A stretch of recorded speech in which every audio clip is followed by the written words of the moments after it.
അങ്ങനെ ഞാൻ ദേ നാട്ടിലേക്ക് വന്നേക്കാണ്. നാട്ടിലേക്ക് വന്നതിനൊരു ഉദ്ദേശമുണ്ട് കേട്ടോ. ഞങ്ങളുടെ നാട്ടിൽ ഉത്സവമാണ്. അപ്പം ഞാൻ ഏറ്റവും കൂടുതലും കൊല്ലത്ത് വന്നിട്ടാണ് ഈ ഉത്സവങ്ങളൊക്കെ കണ്ടു തുടങ്ങിയത്. അപ്പം എനിക്ക് ഇവിടുത്തെ കുറച്ച് ഫേവറേറ്റ് ആയിട്ട് കുറച്ച് അമ്പലങ്ങളുണ്ട്. അതിലൊന്നാണ് തലവൂർ അമ്പലം. അവിടുത്തെ തലവൂർ പൂരമാണ് ഇന്ന് നടക്കുന്നത്. അപ്പോൾ ഇന്ന് കെട്ടുകാഴ്ചയുണ്ട്. കെട്ടുകാഴ്ച ശരിക്കും പറഞ്ഞു കഴിഞ്ഞാൽ വൈകിട്ട് അമ്പലത്തിൽ വരുന്ന സമയത്ത് കാണാനാണ് അടിപൊളി. പക്ഷേ ഇത് തുടങ്ങുന്നത് നമ്മുടെ ഒരു കൂട്ടുകാരൻ്റെ വീടിൻ്റെ സൈഡിൽ നിന്നാണ്, മഞ്ഞക്കാലയിൽ നിന്നാണ് തുടങ്ങുന്നത്. അവിടെ നിന്ന് ഇപ്പോൾ ഏകദേശം തുടങ്ങിയിട്ടുണ്ട്. അപ്പം ഞാൻ വിചാരിക്കുന്നു അവിടെ പോയിട്ട് അവിടുന്ന് കുറച്ച് വീഡിയോ കൂടി എടുത്ത് കാണിച്ചു തരാം. കാരണം എന്തായാലും തുടക്കം മുതൽ അവസാനം വരെ കാണിക്കണമല്ലോ.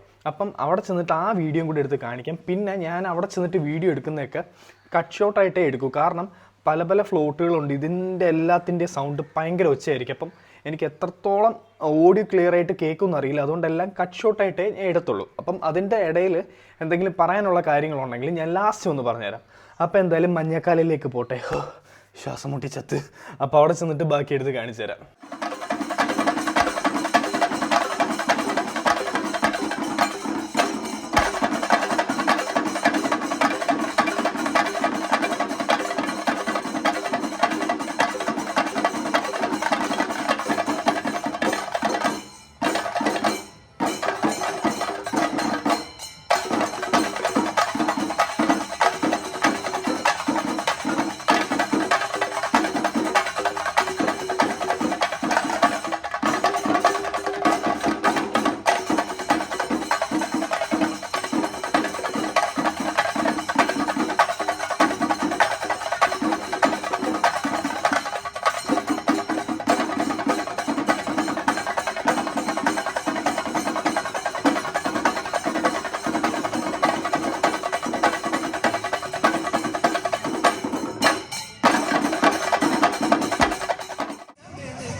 ആദ്യമായിട്ട് കേട്ടോ ഈ മറ്റേ കെട്ടുകാഴ്ച തുടങ്ങുന്നത്, ആദ്യമേ തുടക്കം മുതലേ കാണാൻ വേണ്ടി പോകുന്നത്.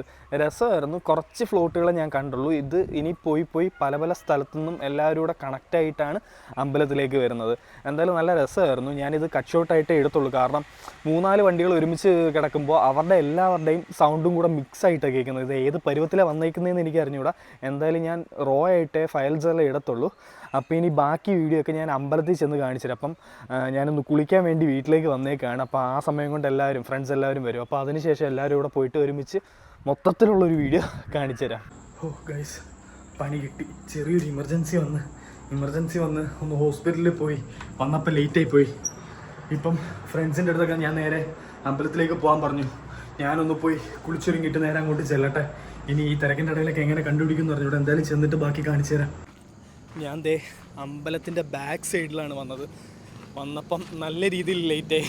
ഈ റോഡിൽ അധികം ആളുകളൊന്നുമില്ല, കുറേ വണ്ടികൾ മാത്രമേ ഉള്ളൂ.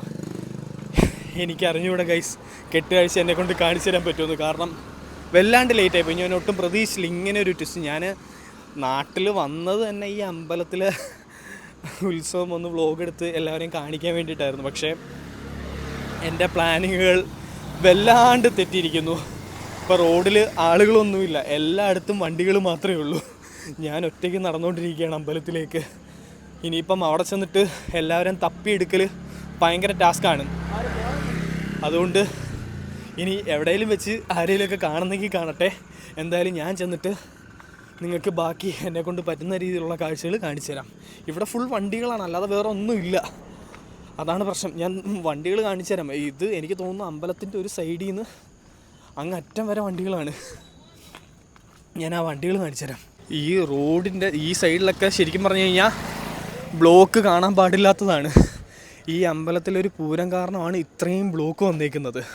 അവിടെ ഒരു സൈഡിലേക്ക് പോകാനുള്ള റോഡൊക്കെ അടച്ച് പൂട്ടി. ഇനി അതിലേക്കൂടെ വണ്ടികൾ കടത്തി വിടില്ല. ഞാൻ അമ്പലത്തിൻ്റെ ബാക്ക് സൈഡിൽ കൂടെയാണ് വരുന്നത്. എല്ലായിടത്തും വണ്ടികളാണ്. ഇനി ഞാൻ അമ്പലത്തിൽ ചെല്ലുമ്പോൾ ഉള്ള അവസ്ഥ എന്താവുമെന്ന് എനിക്കറിയില്ല. എന്തായാലും അമ്പലത്തിലേക്ക് പോട്ടെ ഗൈസ്. എനിക്ക് നല്ല വിഷമമുണ്ട്. അല്ലാതെ ഇപ്പം ഒന്നും ചെയ്യാൻ പറ്റില്ലല്ലോ. ഹോസ്പിറ്റൽ കേസൊക്കെ വന്നു പോവും. എന്തായാലും ഇന്ന് എന്നെ കൊണ്ട് കാണിക്കാൻ പറ്റുന്നതൊക്കെ കാണിക്കും. അടുത്ത വർഷം ഉറപ്പായിട്ടും എല്ലാം ഞാൻ കാണിച്ചു തരാം ഗൈസ്. ഒരു പരുവത്തിന് നടന്നെത്തി ഗൈസ്. എല്ലാവരും ഉണ്ട്. നീ ചിരിക്കണ്ട, നിന്നെ എന്തായാലും ഞാൻ എടുക്കും. ഇവർക്കൊക്കെ വ്ളോഗിൽ വരാൻ മടിയാണ് ഗൈസ്. ദൈവം ഇതിൻ്റെ ഫ്ലാഷ് അടിക്കുന്നുണ്ടോ ആവോ? ഫ്ലാഷ് അടിക്കുന്നുണ്ട്, എല്ലാവരും നോക്കുന്നുണ്ട്. അതെ മണാലി പോയപ്പോൾ ഞാൻ ബാക്ക്ഗ്രൗണ്ട് ഒന്നും കാണിച്ചില്ല. അതുകൊണ്ട് മൊത്തം നിന്നെ തന്നെ ഞാൻ നോക്കും. നീയാണ് എൻ്റെ അര. മണാലി വന്നിട്ട് ബാക്ക്ഗ്രൗണ്ട് ഒന്നും കാണിച്ചില്ലെന്നാണ് ഗൈസ് പറഞ്ഞത്. അതുകൊണ്ട് ഞാൻ ഈ വട്ടം എല്ലാം കാണിക്കും.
ഉത്സവത്തിന് വന്നപ്പോൾ എൻ്റെ കൂടെ നടന്നവരൊക്കെ കുടുംബമായിട്ട് വന്നേക്കാണ് ഗൈസ്.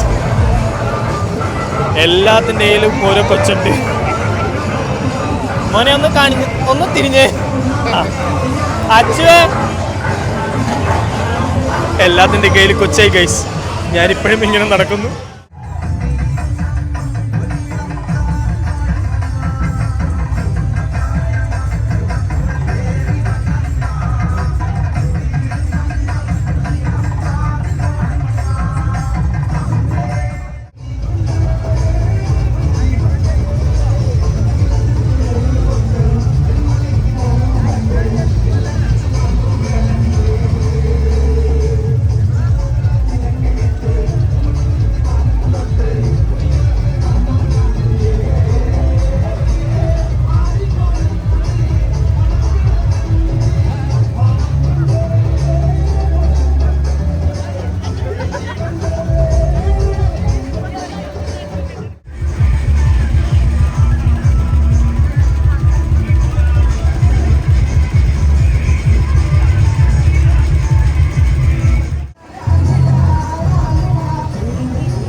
ഒരുപാട് തിരക്കിൻ്റെ ഇടയിൽ നിന്ന് ക്ഷീണിച്ച് അവശന ഇതേ കുലുക്കി കുടിക്കാൻ വന്നേക്കുന്നു. ഓ, ഈ തിരക്കിൻ്റെ ഇടയിലൊക്കെ കുലുക്കി കുടിക്കുമ്പോൾ കിട്ടുന്നൊരു സുഖമുണ്ടല്ലോ. എന്തോടാ പറഞ്ഞേ? ദാഹിക്കുന്നു ഗൈസ്. ഇതിൻ്റെ ഇടയിൽ കുറച്ച് പേര് കണ്ണാടിയൊക്കെ മേടിക്കാൻ പോയി നിൽക്കുന്നുണ്ട്. ഇതൊന്നും മേടിക്കില്ല, ചുമ്മാ നോക്കി ഇന്ന് വില വെച്ചിട്ട് പോത്തേ ഉള്ളൂ. ഇതാണ് നമ്മുടെ ആഗതക്കുഞ്ഞ്. പാവം ഉറക്കം വന്ന് തൂങ്ങിയിരിക്കുകയാണ്. ഇത് കരയിപ്പിക്കാനായിട്ട് നിൽക്കുന്ന മനുഷ്യൻ. ഒരു 2 പേരൂടെ ഉണ്ട്. അതെ, വ്ളോഗ് കണ്ടു കഴിഞ്ഞാൽ അപ്പോഴേ മുഖം മറയ്ക്കും. കണ്ടോ അഭിനയം തുടങ്ങി. എന്നെ കണ്ടിട്ട് ദൂരന്നേ അഭിനയം തുടങ്ങി. അവർ ഇൻട്രോവേർട്ടാണ് ഗൈസ്. എന്തായാലും ഞങ്ങൾ വെള്ളം കുടിക്കാനുള്ള പരിപാടി നോക്കട്ടെ. അത്യാവശ്യം നല്ല തിരക്കായി പോയി ഗൈസ്. വിചാരിച്ചതിൻ്റെ കൂട്ടില്ല. അയ്യോ, ഇത് ഞങ്ങളുടെ ആളല്ലല്ലോ. എവിടെ? കൂട്ടുകാരാണെന്നൊക്കെയാണ് പറയുന്നത്. വ്ളോഗ, പേടിക്കണ്ട. ഞങ്ങൾക്കുള്ള സാധനമാണ് ഗൈസ് സീറ്റ് പറത്തി കളിക്കുന്നത്. ഞാൻ പലപ്പോഴും ചിന്തിച്ചിട്ടുണ്ട് എന്തുകൊണ്ട് ഈ ഗ്ലാസ് പൊട്ടുന്നില്ല ഇങ്ങനെ ഇട്ട് കുലുക്കുമ്പോൾ. നമ്മുടെ കൊച്ചിയിൽ മറൈൻ ഡ്രൈവിൽ പോയി കഴിഞ്ഞാൽ കാണാൻ പറ്റും. ദേ ഇൻട്രോവേർട്ട്. അച്ഛേ, നിനക്കുള്ളത്. സ്നേഹം മുത്ത് ജെയ്ക്ക് കൈമാറി മനസ്സിൽ പ്രാഗി കാടും. ഈശ്വര, ഞങ്ങൾ വെള്ളം കുടിച്ചിട്ട് വരട്ടെ ഗൈസ്. എൻ്റെ കൈ കഴിക്കുന്നു. അടപ്പിളകി എടുത്തെടുത്തെടുത്ത് വീഡിയോ എടുക്കാൻ പറഞ്ഞിട്ടാണ് എടുത്തത്. അപ്പോഴേക്കും തിരിഞ്ഞു മറിഞ്ഞ് പോകുന്നു. ആരേത്? കൂട്ടാനാന്ന് തോന്നുന്നു. ജിയെ, എന്തോ വീഡിയോ എടുക്കാൻ പറഞ്ഞിട്ട് തിരിഞ്ഞൊക്കെ നിൽക്കുന്നേ? നീ പറഞ്ഞിട്ട് പോയാ മതി. ഇവക്ക് ക്യാമറ കാണാൻ ഇത്തിരി ബുദ്ധിമുട്ടാ ഗൈസ്. കുടിക്കരുത്, അതെനിക്കുള്ള ജ്യൂസാണ്. ഇതിപ്പം പോവും. അതിന് മുന്നേ ഞാൻ മേടിക്കട്ടെ ഗൈസ്. അമ്പലത്തിൽ വന്നു കഴിയുമ്പോൾ ഈ ബലൂണൊക്കെ ഉണ്ടല്ലോ, ഇതൊക്കെ മേടിക്കാൻ തോന്നും. നേരത്തെ ഒരുപാട് ആഗ്രഹിച്ചിട്ടുണ്ട്. ഈ ബലൂണല്ല, മറ്റേ പഴയ ബലൂണുണ്ടല്ലോ, അതൊക്കെയാണ് ആഗ്രഹിച്ചത്. ഇന്നതൊക്കെ മേടിക്കാൻ കാശുണ്ട്, പക്ഷെ ഒന്നും വേണ്ട. ഞങ്ങളിതേ വെള്ളമൊക്കെ കുടിച്ച് ഇനിയിപ്പം തിരിച്ചിറങ്ങുക ഗൈസ്. വീഡിയോ ഒക്കെ ഏത് പരുവത്തിലാണ് എടുത്തേക്കുന്നതെന്ന് അറിഞ്ഞൂടാ, പക്ഷേ മാക്സിമം നല്ല രീതിയിൽ തന്നെ പ്രസൻറ്റ് ചെയ്യാൻ നോക്കാം ഗൈസ്. വീഡിയോ അവിടെ ചെന്ന് നോക്കട്ടെ. അതിൻ്റെ ഇടയിൽ പറയാൻ പറ്റുന്ന കാര്യങ്ങളെല്ലാം പറഞ്ഞുതരാം. എല്ലാവരും കൊച്ചിനെ കളിപ്പിച്ചുകൊണ്ടിരിക്കുകയാണ്. എന്തായാലും ഇനിയിപ്പോൾ ഞങ്ങൾ ഇവിടെ നിന്ന് ഇറങ്ങട്ടെ. അത്യാവശ്യം നല്ല തിരക്ക്. ശരിക്കും പറഞ്ഞാൽ ഇനിയൊരു ഗാനമേളയും കൂടെ ഉണ്ട്. അത് കാണാൻ നിൽക്കുന്നില്ല, കാരണം കുഞ്ഞിന് ഉറക്കം വരുന്നു, കരച്ചിലായി. പിന്നെ അത് ആ മുന്നേ പോകുന്ന സാധനത്തിന് ഉറങ്ങണം, അതുകൊണ്ടാണ്. അപ്പം ഇനി ബാക്കി എപ്പോഴേലൊക്കെ പറയാം. അങ്ങനെ പൂരമൊക്കെ കഴിഞ്ഞിട്ട് വീട്ടിൽ വന്ന് കയറി കുളിച്ച് കഴിഞ്ഞപ്പോഴാണ് ഒന്ന് ആശ്വാസമായത്. ഇതിൻ്റെ ഇടയിൽ അവിടെ DJ ലൈറ്റ് ഷോ ഉണ്ടായിരുന്നു. പിന്നെ അതെടുക്കാനായിട്ട് ഞാൻ ഒന്നുകൂടെ അവിടെ പോയിട്ടുണ്ടായിരുന്നു. അതെടുത്തിട്ടാണ് ഇവിടെ വന്നത്. എന്തായാലും അത് ഇതിൻ്റെ ലാസ്റ്റ് ഞാൻ കാണിച്ചു തരാം. എന്തായാലും ഉത്സവം ഞങ്ങളെല്ലാവരും അടിച്ചു പൊളിച്ചു. പിന്നെ കുറേ കട്ട് ഷോട്ടാണ് ഞാൻ എടുത്തത്. ആദ്യം മുതൽ അത് പറയുന്നുണ്ടായിരുന്നു. അതെനിക്ക് മൈക്ക് എങ്ങനെയാണ് ക്രൗഡിൽ യൂസ് ചെയ്യേണ്ടതെന്ന് അറിയില്ലായിരുന്നു. അതാണ് എനിക്ക് പറ്റിപ്പോയത്. പക്ഷേ ഈ വട്ടം ചെന്ന് കഴിഞ്ഞപ്പോഴത്തേക്ക് ലാസ്റ്റ് 1-2 വീഡിയോ ഞാൻ എടുത്ത് നോക്കി. അപ്പം ഓക്കെ ആയിരുന്നു. അത് വീട്ടിൽ വന്നിട്ടാണ് നോക്കിയത്. അപ്പോൾ ഓക്കെ ആയിരുന്നു. ഇനിയിപ്പം അടുത്ത ക്രൗഡഡ് ആയിട്ടുള്ള സ്ഥലങ്ങളിൽ ഈ പെരുന്നാളും ഉത്സവമൊക്കെ വരുന്ന സമയത്ത് ഞാൻ കുറച്ചുകൂടി അടിപൊളിയായിട്ട് ചെയ്യാം. പിന്നെ എന്തെങ്കിലും തെറ്റുകുറ്റങ്ങളുണ്ടെങ്കിൽ കമൻറ്റിൽ പറയാം. അപ്പോൾ ഇനിയിപ്പോൾ അടുത്ത വീഡിയോ ആയിട്ട് പിന്നെ വരാം. എന്തായാലും പോകുന്നതിന് മുന്നേ ആ DJ ലൈറ്റ് ഷോയും കൂടെ ഒന്ന് കണ്ടേക്കുക.